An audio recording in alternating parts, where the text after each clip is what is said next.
All right, Coach, it's been a long time since your team played a game, obviously with finals last week. What does that time off look for you guys in terms of practice, and how productive were those practices for you guys? We were fortunate to get the win against Jacksonville State and then went right into finals, and really, really thrilled with just kind of the week with our kids. They did a great job getting their projects done and finals and papers. And what I love about this group is they're driven on both sides, and that's what they did kind of this week is took some time to kind of get away from the court for a few days, focus on the school side. And then once they were all finished, we really geared back up with just focusing on our last two games of non-conference, attack some of the things we didn't do well in Jacksonville State. A lot of it was, our energy and enthusiasm and getting back to that growth mindset of we got to get better every time we step on the floor.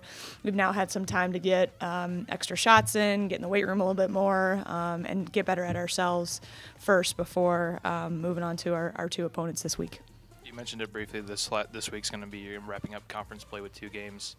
I know you've got these 2 to go, but how satisfied are you looking back now at how non-conference has gone, and is it about where you expected your team to be at this point? I tried to not have too many expectations for us. I think in the first year with us, with the new coaching staff, it was focusing on the daily growth, laying our standards and culture down, and I think we always measure it after, on a day-to-day basis of did we reach it? Do we need to raise the bar a little bit more? Do we need to focus on kind of ramping things back up? So for me, it wasn't about setting a goal of a win-loss record. It's about how much better can each individual player get, how much better can our team get, and understanding what it means to play Miami basketball. A little bit cliche, but sticking to the fundamentals of what we're doing offensively and defensively. So that's been my biggest goal with our group. I'm happy with where we are, but I think just by talking to the team in the last week, I think they understand that we're not even close to where I think we can be by the time the year's over.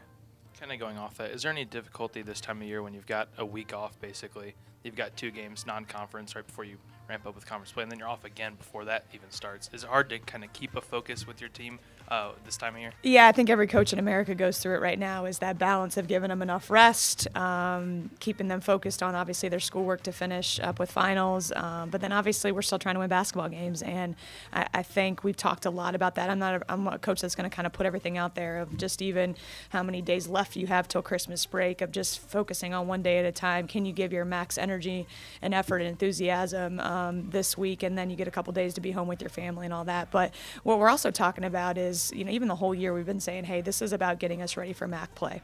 And I want them, obviously, this week to be excited about the growth they've shown.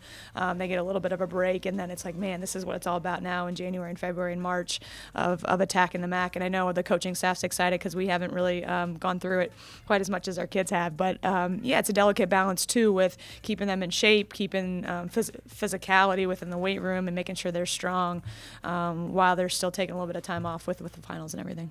Starting the week with Indiana State, they have 3 scorers who average right around 10 points a game. Do you find it more difficult when you play a team like that that's got more options versus maybe a team that's got one standout player you maybe have to focus on? Yeah, Indiana State has a very balanced attack. They've had multiple people scoring double figures.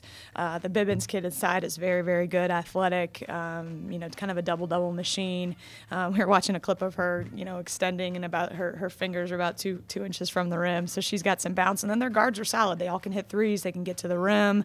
And kind of what they're known for up to this point in the season is they want to create havoc on the defensive end. They want to bait you into, forcing some turnovers. That allows them to get out in the open court and run. So a big key is to take care of the basketball, handle their pressure, and play with a certain level of toughness as well. All right, thanks, Coach. Good luck. Thank you.